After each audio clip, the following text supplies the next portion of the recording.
నాతో మాట్లాడుమయ్యా,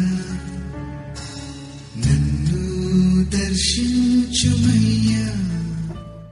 మన రక్షకుడైన యేసుక్రీస్తు పరిశుద్ధ నామములో మీ అందరికీ శుభములు తెలియజేస్తున్నాను. ఈరోజు బలపరిచే వాక్యము అపోస్తలుడైన పౌలు ఫిలిప్పీయులకు రాసిన పత్రిక 3వ అధ్యాయము 13వ వచనము. సహోదరులారా, నేను ఇదివరకే పట్టుకుని ఉన్నానని తలంచుకొనను. అయితే ఒకటి చేయుచున్నాను, వెనక ఉన్నవి మరిచి ముందున్న వాటి కొరకై వేగిరపడచ్చు. అపోస్తలుడైన పౌలు యొక్క గురిని, ఏ ఉద్దేశాన్ని కలిగి ఉన్నాడో, ఏ విధంగా పరిచర్య చేస్తున్నాడో అన్న విషయాలను ఈ రోజున మనము ధ్యానం చేస్తూ ఉన్నాం. పౌలు కనుదృష్టి ఎల్లప్పుడూ యేసుక్రీస్తు పైననే కేంద్రీకరించబడి ఉండేది. అతడు స్థిరముగా ఒక చోట ఉన్నప్పుడు కానీ, అతడు ప్రయాణం చేస్తున్నప్పుడు కానీ, అతడు సువార్తను బోధిస్తున్నప్పుడు కానీ, అతడు సంఘాలను కట్టుచున్నప్పుడు కానీ, అతడు జీవనోపాధి కొరకు గుడారములను కుట్టుచున్నప్పుడు కానీ, పగటి వేళల్లో కానీ, రాత్రి వేళల్లో కానీ, ఇంట ఉన్నప్పుడు కానీ, బయట ఉన్నప్పుడు కానీ, సముద్రం మీద ఉన్నప్పుడు కానీ, నేల మీద ఉన్నప్పుడు కానీ, ఒంటరిగా ఉన్నప్పుడు కానీ, సమాజంలో ఉన్నప్పుడు కానీ, బహిరంగంగా కానీ, రహస్యంగా కానీ, ఒకటి నేను చేయుచున్నానని అతడు చెప్పగలిగేవాడు. పౌలు ఇలా చేయగలిగింది అతడు కృపావరములు కలిగిన విశ్వాస అయినందువలన కానీ, అతడు ఒక శ్రమజీవి అయినందువలన కానీ, అతడు ఒక చురుకుదనము కలిగిన వ్యక్తి అయినందువలన కానీ, అతడు ఒక సజీవుడైన క్రైస్తవుడు అయినందువలన కానీ కాదు. కానీ అతని మనసు నిండా ప్రభువు ఉన్నందునే, అతడు ప్రభువును అమితముగా ప్రేమించినందునే వెనక ఉన్నవి మరచి ముందున్న వాటి కొరకై వేగిరపడుచు గురి యొద్దకే పరిగెత్తుచున్నానని పౌలు అంటూ ఉన్నాడు. పౌలు యొక్క మాటలను ఒక సవాలుగా మనం తీసుకుందామా, లేక మన ఇష్టానుసారమైన మార్గంలో వెళుతూ మనము సంతృప్తి చెందుదామా? మన గురి ఎక్కడుంది? క్రైస్తవ నాయకత్వ హోదాలపైన, క్రైస్తవ సంఘాల్లోని అధికారిక పీఠాలపైన గురి యొద్దకు పరిగెత్తటం అనేది చాలా కష్టమైన విషయమే. అది కేవలం అతి కొద్ది మంది మాత్రమే చేయగలిగిన అంశమే. కానీ ఆ అతి కొద్ది మందిలో నీవు కూడా ఉండాలన్న ఆశ నీకుందా? నిజమైన క్రైస్తవ్యం అంటే ఏంటో పౌలు ఫిలిప్పీయులకు రాసిన పత్రిక 3వ అధ్యాయం బహు చక్కగా వివరిస్తుంది. విశ్వాసులమైన మనము అనుసరించేందుకు ఈ యొక్క అధ్యాయం సరిపోతుంది. నిజ క్రైస్తవ్యపు మాదిరి ఇక్కడ మనకు ఇవ్వబడింది. ఈ యొక్క అధ్యాయాన్ని మనం అనుసరిస్తున్నామంటే మనం నిజముగా గురి యొద్దకు పరుగులు తీస్తున్నట్లే. మన మనసులు మనల్ని గురి యొద్దకు పరిగెత్తకుండా అడ్డుకుంటుంటే, అవి మన దృష్టిని మన గురి వైపు నుండి ప్రక్కకు మళ్ళిస్తుంటే, ఆ విషయాన్ని మనం గ్రహించి మన మనసుల్ని మనము సరిచేసుకుందాముగాక.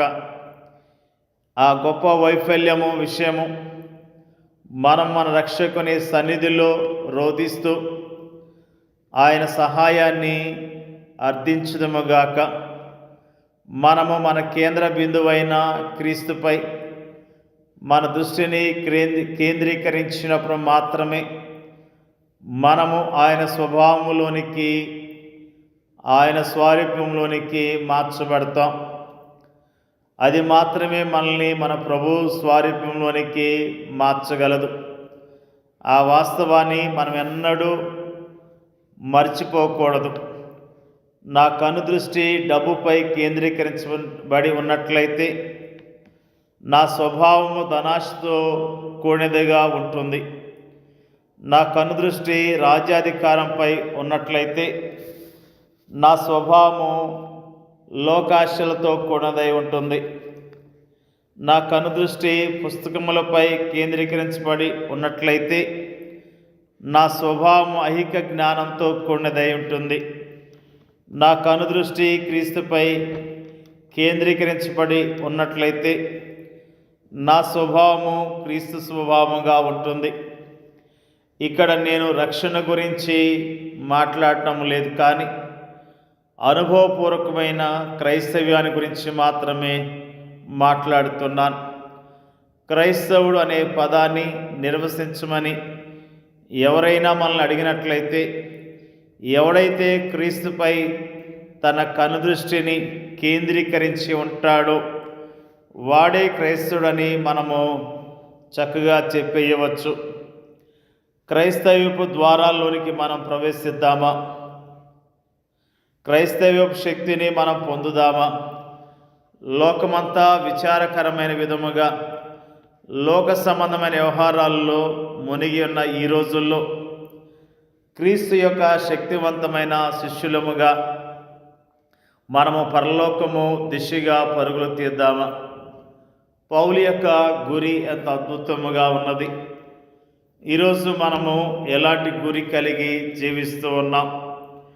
పౌలు తన పరిచర్యలో ఎంతో చక్కని గురిని కలిగి గొప్ప పరిచర్యను జరిగించినట్లుగా, గురి యొద్దకి పరిగెత్తినట్లుగా ఈ రోజున మనము జ్ఞాపకం చేసుకుంటూ ఉన్నాం. క్రీస్తు యేసునందు దేవుని ఉన్నతమైన పిలుపును కలుగు బహుమానమును పొందవలని గురి యొద్దకే పరిగెత్తుచున్నాను. నిజముగా ఎంత అద్భుతమైన మాటలను పౌలు తెలియజేస్తూ ఉన్నాడు. ఆయన నామములో మనము రక్షించబడ్డాం. యేసుక్రీస్తు నామములో సంపూర్ణమైన విడుదల పొందుకున్నాం. యేసుక్రీస్తు నామములో మనము సంఘములో చేర్చబడ్డాం. యేసుక్రీస్తు నామములో మనము చక్కగా నడిపించబడుతున్నాం. దేవుడు మనల్ని ఏర్పాటు చేసుకున్నాడు. దేవుని యొక్క ఏర్పాటులో ఉన్న మనం అందరం కూడా వెనుకున్న వాటిని మర్చిపోయి ముందున్న వాటి కొరకు వేగిరపడుచు యోగ్యముగా ప్రభు కొరకు జీవించవలసిన వారమై ఉన్నాం. గురి యొద్దకు పరిగెత్తుదాం. మన కనుదృష్టి ఎల్లప్పుడూ ప్రభుపై ఉంచి యోగ్యముగా జీవిస్తూ ఆయన మహిమపరుస్తూ ఆయన గణపరిచేవారిగా ఆయన ప్రకటిస్తూ జీవిద్దాం. దేవుడి యొక్క వాక్యాన్ని దీవించునుగాక. పరిశుద్ధుడైన మా తండ్రి, నీకు వందనాలు, స్తోత్రాలు తెలియజేస్తూ ఉన్నాం. అపోస్తలుడైన పౌలు యొక్క విశ్వాసాన్ని, అపోస్తలుడైన పౌలు యొక్క మరి పరిచర్యను ఆయన ఏ విధంగా జీవించాడు, ఎలా ఉన్నాడన్న విషయాలను మాకు తేటగా తెలియజేసినందుకు నీ స్తోత్రాలు. నీ నామాన్ని జ్ఞాపకం చేసుకోవటానికి, భక్తుడైన పౌలు చేసిన పరిచర్యను జ్ఞాపకం చేసుకోవటానికి, నేను మహిమపరచడానికి మాకు ఇచ్చిన ధన్యతను బట్టి నీకు వందనాలు, స్తోత్రాలు తెలియజేస్తూ ఉన్నాం. మరి ముఖ్యంగా ప్రార్థన చేయించున్నాం ప్రభువా. మరి ముఖ్యంగా గురి యొద్దకే పరిగెత్తే విశ్వాస జీవితాన్ని మాకు దయచేయమని ప్రార్థన చేయించున్నాం